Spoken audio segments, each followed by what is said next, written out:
ਉਹ ਚੂਹੀ ਤੇ ਚੂਹਾ ਨਾ ਰੋਡ ਦੇ ਵਿੱਚ ਭੁੱਖੇ ਬੈਠੇ ਸਨ ਤੇ ਚੂਹੀ ਆਂਦੀ ਚੂਹੇ ਨੂੰ ਵੀ ਕੋਈ ਸ਼ਿਕਾਰ ਮਾਰ ਕੇ ਲਿਆ ਤੇ ਦੋਵੇਂ ਬਹਿ ਕੇ ਖਾਈਏ। ਚੂਹਾ ਬਾਹਰ ਨਿਕਲਦਾ ਤੇ ਅੱਗੇ ਵੇਂਦਾ ਹਾਥੀ ਬੈਠਾ ਆਵੇ। ਵਾਪਸ ਆਣ ਕੇ ਚੂਹੀ ਨੂੰ ਆਂਦਾ ਗੱਲ ਇਹ ਵੀ ਸ਼ਿਕਾਰ ਬਾਹਰ ਹੈ ਵੇ, ਕਦੀ ਉਹਦੀ ਪੂਛਲ ਤੇ ਮੇਰੀ ਪੂਛਲ ਤੂੰ ਆਪਸ 'ਚ ਬੰਨ੍ਹ ਦਵੇਂ ਨਾ ਤੇ ਫਿਰ ਉਹਨੂੰ ਮੈਂ ਖਿੱਚ ਕੇ ਰੋਡ 'ਚ ਲੈ ਆਵਾਂਗਾ ਤੇ ਆਪਾਂ ਬਹਿ ਕੇ ਖਾਵਾਂਗੇ। ਉਹਨਾਂ ਵੀ ਇਸ ਤਰ੍ਹਾਂ ਕੀਤਾ। ਚੂਹੀ ਗਈ, ਉਹਨੇ ਦੋਵਾਂ ਦੀ ਫੜ ਕੇ ਤੇ ਪੂਛਲ ਬੰਨ੍ਹ ਦਿੱਤੀ। ਉਹਨੇ ਜਿਹਨੂੰ ਹਾਥੀ ਉੱਠ ਪਿਆ। ਹੁਣ ਹਾਥੀ ਉੱਠ ਪਿਆ, ਚੂਹਾ ਪਿੱਛੇ ਪਿੱਛੇ ਨਾ ਤੜਫੀ ਜਾਵੇ ਤੇ ਚੂਹੀ ਆਂਦੀ ਲਿਆ ਸ਼ਿਕਾਰ, ਆਂਦਾ ਮੇਰੇ ਪੈਰ ਥੱਲੇ ਲੱਗਣ ਦੇਵੇ ਤੇ ਮੈਂ ਲੈ ਕੇ ਆਵਾਂ।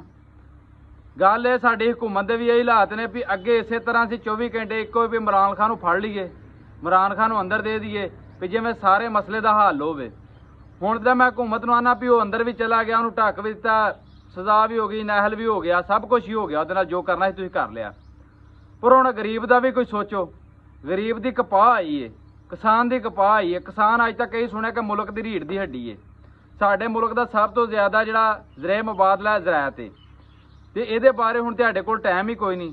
ਸਰਕਾਰ ਇਹਦੇ ਤੇ ਵੀ ਸੋਚੋ। ਖਾਦਾਂ ਸਪਰੇਵਾਂ ਰੇਟ ਤੋਂ ਉੱਤੇ ਮਿਲਦੀਆਂ ਨੇ ਪਈਆਂ ਤੇ 8000 ਰੁਪਇਆ ਕਪਾਹ ਦਾ 8500 ਰੇਟ ਹੈ ਤੇ ਸਾਡੀ 4000 ਨੂੰ ਵਿਕਦੀ ਪਈ। ਕੋਈ ਖੁਦਾ ਦਾ ਨਾਂ ਜੇ ਸਾਡੇ ਹਾਲਤ ਰਹਿਮ ਕਰੋ। ਪਰ ਉਹ ਮੈਨੂੰ ਉਮੀਦ ਹੈ ਵੀ ਤੁਸੀਂ ਨਾ ਆਪਣੇ ਬੱਚਿਆਂ ਤੇ ਰਹਿਮ ਨਹੀਂ ਕਰਨਾ ਤੇ ਸਾਡੇ ਤੇ ਕਿੱਥੋਂ ਕਰਨਾ। ਉਹਨਾਂ ਵਾਸਤੇ ਤੁਸੀਂ ਹਰਾਮ ਵਾਲੀ ਆਉਂਦੇ ਹੋ, ਸਾਡੇ ਵਾਸਤੇ ਤੁਸੀਂ ਕਿੱਥੇ ਕੋਸ਼ਿਸ਼ ਕਰਨੀ।